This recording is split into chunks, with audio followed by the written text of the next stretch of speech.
وابتغاءکم من فضلہ، کہ اس کے فضل میں سے تلاش کرنا۔ جی ہم تو دنیا دار لوگ ہیں، اور کیا ہے یہ ہے، دیکھو اللہ رب العزت نے رزق کی تلاش کو کیا لفظ استعمال کیا؟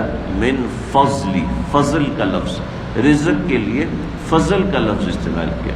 میرے ایک بڑے اچھے ساتھی، ان کا اپنا بزنس ہے، تو انہوں نے اپنے بزنس کے لیے ایک جگہ رینٹ پہ لی، اور پھر اس کو خریدا، اور خریدنے کے بعد آفس بنایا۔ پھر جب اس کو باقاعدہ آفس کی شکل دی تو مجھے بلایا کہ آپ افتتاح کرو۔ کیا افتتاح کرنا ہو، چلا گیا، تھوڑی سی دین کی بات سنائی۔ مجھے اس نے ایک جملہ کہا، آپ دعا کریں نا جیسے میں نے اپنے لیے دفتر کا افتتاح کیا، میری بڑی خواہش ہے کہ ایسے ہی میں مسجد کا بھی افتتاح کروں۔ میں نے ان سے کہا کہ بڑی اچھی خواہش ہے، بہت ہی نیک تمنا ہے، ماشاءاللہ بہت اچھی بات ہے، لیکن آپ کا یہ جو دفتر ہے نا، یہ جو آپ کر رہے ہیں، یہ بھی مسجد ہے۔ مسجد کیا ہے؟ سجدہ سے اس میں ظرف، اس کا مطلب ہے عبادت کی جگہ، عبادت کی جگہ جہاں پر عبادت کی جاتی ہے، سجدہ کیا جاتا ہے، اس کو مسجد کہتے ہیں۔ اور آپ لوگ یہاں پر کیا کر رہے ہیں؟ روزی کما رہے ہیں، تو روزی کمانا عبادت نہیں؟ کسب الحلال فریضۃ بعد الفریضہ، کسب حلال بھی تو فرض ہے، روزی کمانا بھی عبادت ہے، تو یہ بھی تو مسجد ہوئی نا۔ آپ اس کو غلط کو کیوں سمجھ رہے ہیں؟ اس کو ہاں مسجد براہ راست عبادت ہے، یہ بالواسطہ عبادت ہے، تو اس کا درجہ تھوڑا کم ہوا، لیکن ہے تو یہ بھی عبادت نا۔ چنانچہ جب ہم اس کو عبادت نہیں سمجھتے تو اس کی برکت ہمارے ذہن سے نکل جاتی ہے، چنانچہ ہم اس کو ناکافی سمجھتے ہیں، نہیں ہم اس کو اسباب سمجھتے ہیں۔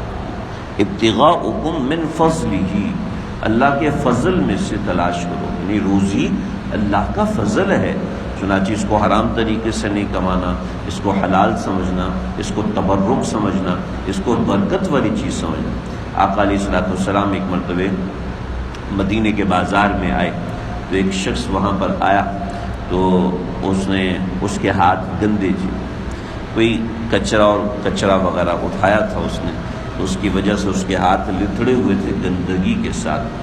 تو آپ علیہ الصلوۃ والسلام نے اس کی طرف ہاتھ بڑھایا، تو اس نے اپنے ہاتھ پیچھے باندھ لی کہ نہیں یا رسول اللہ میرے ہاتھ گندے ہیں، میں آپ کے ساتھ ہاتھ نہیں ملا سکتا۔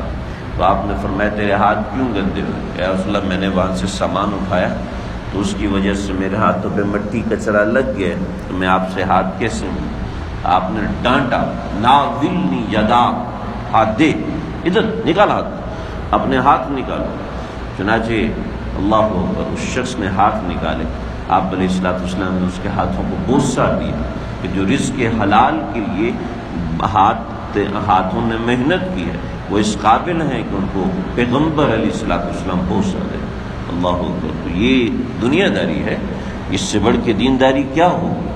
آپ علیہ الصلوۃ والسلام نے ایک شخص سے ہاتھ ملا، تو اس کے ہاتھ پہ یہاں اور یہاں، جیسے سامان اٹھاتے پہلے چھالے پڑتے ہیں، چیز کام کرنے کے بعد پہلے جہاں چھالے پڑتے ہیں کھال اترتی ہے، اس کے بعد یہ جگہ پکی ہو کے ایک گرا ٹائپ بن جاتی ہے، ہاتھ لگاتے ہیں تو ایک گرا ٹائپ یہاں سے محسوس ہوتی ہے، تو اس کے ہاتھ میں گٹھلیاں پڑی ہوئی تھیں، یعنی گرا پڑی ہوئی تھی، آپ نے اس سے ہاتھ ملایا، تو آپ نے فرمایا یہ تیرے ہاتھ پہ گٹھلیاں کیوں پڑی؟ کیا رسول اللہ میں فلاں کام کرتا ہوں، اس میں رسی کھینچنی ہوتی ہے، بننی ہوتی ہے، اور وہ بنتا ہوں تو ظاہری بات ہے وہ یہاں سے گزرتی ہے تو یہ جگہ کو چھیلتی ہے، تو اس جگہ پہ گٹھلیاں بن گئی۔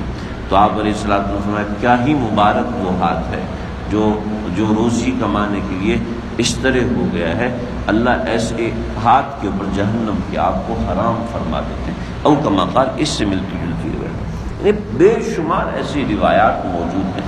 وابتغاءکم من فضلہ، روزی کمانے کے لیے جانا یہ بہت بڑی عبادت ہے، ہم اس کو محض سمجھتے ہیں کہ یہ دنیا داری ہے۔ ان فی ذلک لآیات لقوم یسمعون، اس کے اندر نشانی ہے اس قوم کے لیے جو سنتی ہے، یعنی سنتی ہے مطلب سمجھتی ہے ان چیزوں کو۔